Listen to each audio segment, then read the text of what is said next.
मेरा नाम है हरिया, मैं काम करता हूँ बहुत बढ़िया, खाता हूँ खाना और रोज गाता हूँ गाना। अरे यार, आज तो बहुत देर हो गई। इस खतरनाक जंगल को देखकर तो मेरे हाथ पैर ठंडे हो गए हैं। अगर मैं वक्त पर गांव नहीं पहुंचा तो मालिक बहुत नाराज हो जाएंगे। तभी हरिया को एक आवाज सुनाई देती है। सुनिए हरु जी। अरे, ये आवाज किसने दी? तभी हरिया को सामने कुछ दूर एक औरत खड़ी दिखाई देती है।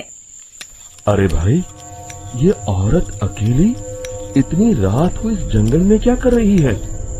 चलकर पूछना पड़ेगा। फिर हरिया अपनी बैलगाड़ी उस औरत के सामने लाकर रोक देता है और उससे पूछता है। अरे सुनिए, आप इतनी रात को इस खतरनाक जंगल में अकेली क्या कर रही हैं? तभी वो औरत मीठी आवाज में कहती है, अरे हरु जी, आप आ गए। मैं कब से आपका इंतजार कर रही थी। वैसे तो यहाँ से काफी लोग गुजर चुके हैं, लेकिन मैं खास आपका इंतजार कर रही थी। अच्छा, तुम सच कह रही हो? मुझे तो यकीन नहीं हो रहा है। वो क्या है ना, आज तक किसी ने मुझसे इतने प्यार से बात नहीं की। हाँ हाँ हरु जी, मैं सच कह रही हूँ। अब देर मत करिए और जल्दी से मुझे मेरे घर तक छोड़ दीजिए। हाँ हाँ, कौन सी बड़ी बात है, अभी छोड़ देता हूँ। आप मेरे पीछे बैलगाड़ी में बैठ जाइए और मुझे रास्ता बताते चलिए। फिर वो औरत हरिया की बैलगाड़ी में बैठ जाती है और हरिया बैलगाड़ी हाँकता हुआ आगे चल पड़ता है। फिर उस औरत के बताए हुए रास्ते पर चलते चलते हरिया बैलगाड़ी लेकर एक काली गुफा के आगे आकर रुक जाता है। हरिया उस औरत से पूछता है, हाँ देवी जी, आपका घर कहाँ है? यहाँ तो एक गुफा के अलावा और कुछ नहीं है। तभी अचानक वो औरत हवा में उड़ने लगती है। देखते ही देखते उसका सुंदर रूप एक डरावनी चुड़ैल में बदल जाता है और वो जोर जोर से हंसती है। अरे तू तो एक नंबर का बेवकूफ निकला। तू तो बड़ी आसानी से मेरी बातों में आ गया।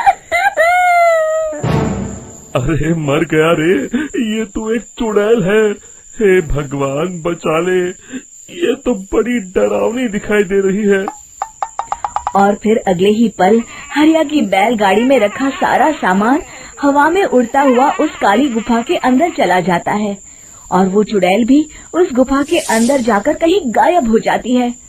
हरिया ये नजारा देख बुरी तरह घबरा और परेशान हो जाता है। अरे, ये चुड़ैल तो मेरा सारा सामान लेकर गुफा में गायब हो गई।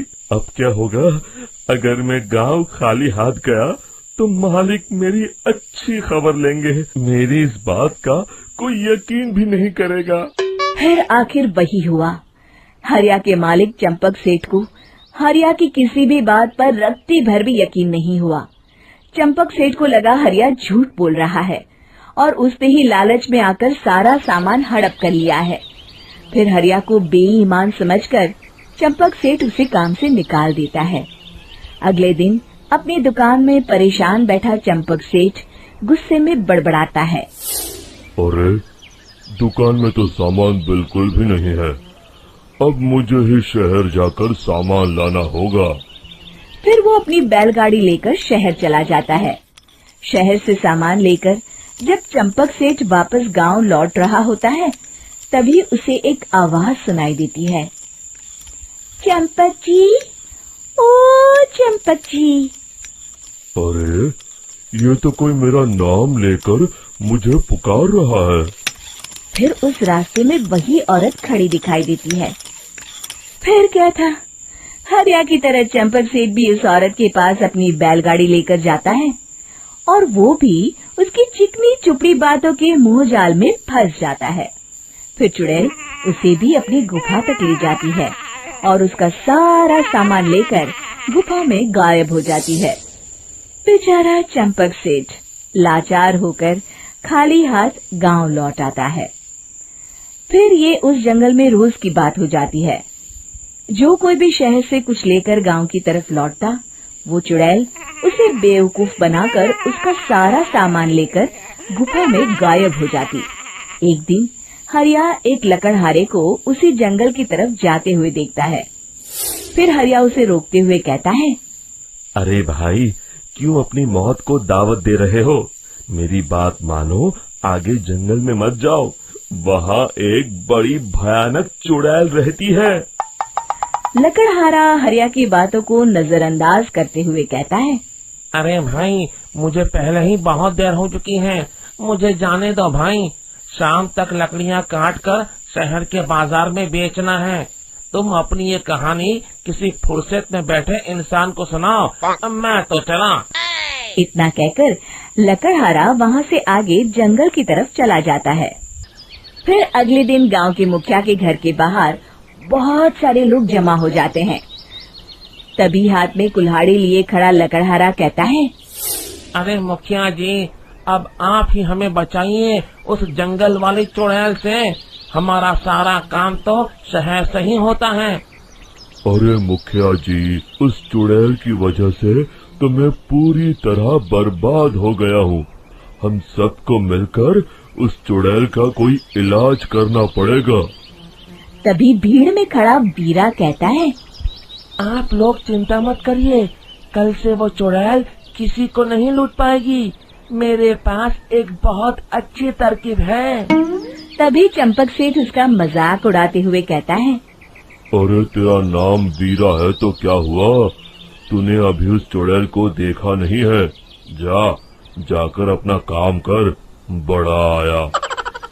तब मुखिया जी कहते हैं, नहीं चंपक सेठ, मुझे लगता है हमें इस लड़के को एक मौका देना चाहिए।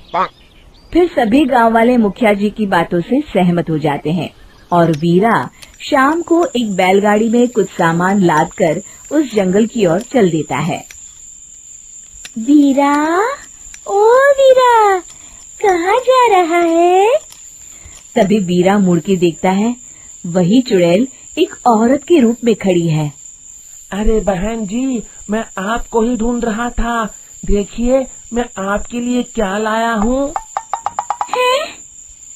अरे वाह, तो खुद मेरे लिए इतना सामान लाया है। तू ही अकेला गांव में समझदार है। जरा देखो, मैं भी खोल के, बड़े भूख लगी है। जैसे ही चुड़ैल उस सामान पर से कपड़ा हटाती है, एक भगवान शिव की तेज रोशनी उसके अंदर मूर्ति से निकलती है और चुड़ैल अपने असली रूप में आकर जलने लगती है। अरे मैं जल रही हूँ, बचाओ! बचाओ! ओम नमः शिवाय, मर गई मैं! देखते ही देखते वो चुड़ैल राख के साथ उड़ जाती है और सभी गांव वाले भी वहां जाते हैं। शिक्षा बुराई पे सदा अच्छाई की ही जीत होती है।